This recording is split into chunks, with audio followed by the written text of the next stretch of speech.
Hey Psych2Goers, are there parts of your past that continue to haunt you today? Whether it was a toxic family, a harsh upbringing, an abusive relationship, or a traumatic experience, your past can continue to affect how you think and behave today. After all, you create from the past until you heal from the past. However, to heal from a difficult past, we need to recognize the signs. Curious to know whether your past is affecting you today? Here are 8 signs that you had a difficult past. Number 1, you don't have a good relationship with yourself. Have you noticed the way you treat yourself? Are you often your own worst critic? Perhaps you struggle with crippling self-doubt or self-loathing, or maybe you've always been quick to blame yourself the moment something goes wrong. Having a negative relationship with yourself can be a telltale sign that you're still dealing with or healing from some lingering emotional and psychological wounds.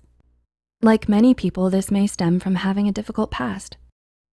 Number 2, you have a negative self-image. How do you view yourself? Another sign you may have had a difficult past is having a negative self-image of yourself. Whether it's because you grew up in a harsh environment or because you've experienced trauma at an early age, such as loss, heartbreak, abandonment, or abuse. These past experiences can have a large effect on how you come to see and think of yourself. Some people may believe that they deserved the bad things that have happened to them, and others may let what they've gone through define who they are. Either way, it can impact your self-image and self-esteem. Number 3, you have trust issues. Do you have a hard time trusting others? Whether it's having been in a toxic relationship with someone, being abandoned by a parent at a young age, or having had a disruptive home life, your past experiences may have caused you to develop trust issues towards other people. Since you know firsthand how much it can hurt to put your trust in the wrong person, you may struggle to open up and be vulnerable with someone again. After all, you can't get hurt by someone if you don't get close to them. Number 4, you struggle with your relationships. Is it hard for you to make close friends? Because having a difficult past can leave you with a lot of negative feelings towards yourself and others, it can make it all the more challenging for you to form and maintain close relationships. In some cases, you may find yourself attracted towards the wrong kinds of people, such as those who are hurtful and who treat you poorly. In other instances, you might develop a tendency to self-sabotage your relationships by pulling away the moment you start getting close to someone. Either way, having a difficult past can lead to a fear of commitment and emotional intimacy, as well as difficulty with being honest, open, and vulnerable with others. Number 5, you tend to self-isolate. Do you tend to self-isolate whenever you're feeling down? Having experienced a difficult and negative past may lead you to become more guarded, detached, and self-reliant. You may find it difficult to trust others, find spending time with people too overwhelming, or struggle to communicate how you genuinely feel. As a result, you may often feel misunderstood and lonely, even when in the presence of other people. For this reason, you may develop a habit of spending most of your time alone.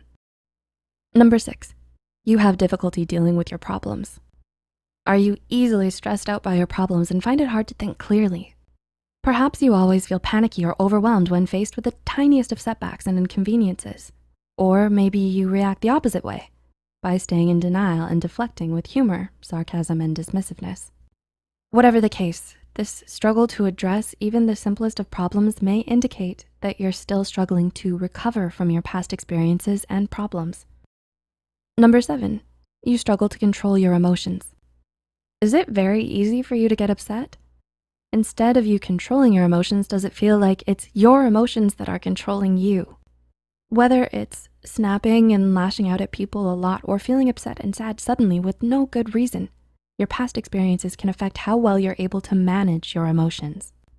Because your past can leave you with a lot of unresolved negative feelings, you may end up finding yourself constantly struggling to stay atop of your emotions and to rein them in when you're getting overly emotional. And number 8, you're afraid to be happy. Does the thought of being happy scare you? While it may sound ridiculous at first, this is actually something a lot of people struggle with, especially if they haven't had the easiest time growing up. If you're afraid to let yourself be happy, which can manifest itself through self-destructive tendencies, a fear of intimacy, or a compulsive desire to self-isolate, It could be because the feeling is unfamiliar and unknown to you. Compared to the unfamiliar and scary notion of happiness, you may even find comfort in the consistency and familiarity of pain. For this reason, you may self-sabotage yourself and purposefully do things to prevent yourself from being happy. Did you relate to any of the signs we've mentioned? Let us know in the comments below. If you found this video helpful, be sure to like, subscribe, and share this video with those who might benefit from it.